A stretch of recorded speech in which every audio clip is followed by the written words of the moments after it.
What I can't understand is, why aren't people rioting in the streets? I hear this now and then from people of wealthy and powerful backgrounds. There is a kind of incredulity. After all, they scream bloody murder when anyone so much as threatens their tax shelters.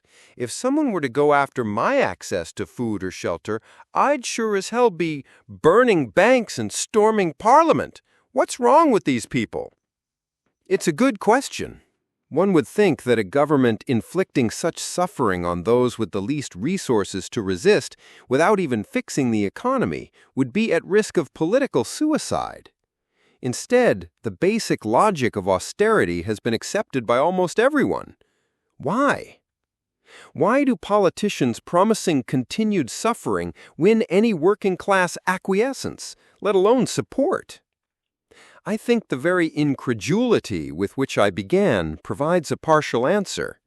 Working-class people may be, as we're ceaselessly reminded, less meticulous about matters of law and propriety than their betters, but they're also much less self-obsessed.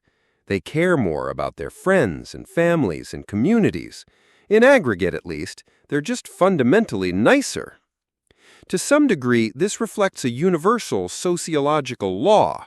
Those on the bottom of unequal social arrangements tend to think about those on top more than those on top think about them. Women know more about men's lives than men know about women's. Black people know more about white people's. Employees know more about employers. The poor know more about the rich.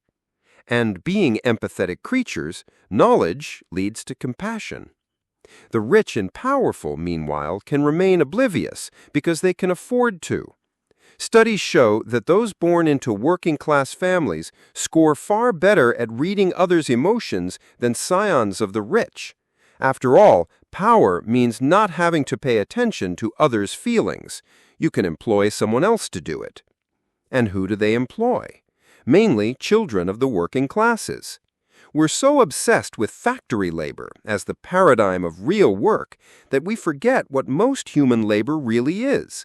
Even in Marx or Dickens' day, neighborhoods were full of maids, bootblacks, cooks, nurses, teachers, cabbies, and costermongers, not coal miners or mill workers. Today, that's even more true. Archetypally women's work, looking after people, anticipating needs, reassuring, monitoring, is what most working-class people do. As striking tube workers explained, ticket takers spend most of their time explaining things, fixing problems, finding lost children, caring for the old, the sick, and the confused, not just checking tickets. If you think about it, human beings are projects of mutual creation. Most of the work we do is on each other. The working class just do a disproportionate share. They are the caring classes and always have been. As the child of a working-class family, I can attest we were proud of that. We were told work is a virtue, but most of us knew that work only mattered if it benefited others. You could be proud of building bridges or emptying bedpans, and you were proud of being the kind of people who took care of each other, unlike the rich, who often could barely bring themselves to care for their own children. There's a reason why thrift is the ultimate bourgeois virtue and solidarity the ultimate working-class virtue. Yet this is the rope on which that caring class is suspended. Once caring for one's community meant fighting for the working class itself, social progress. But today, relentless propaganda has destroyed working-class politics and community.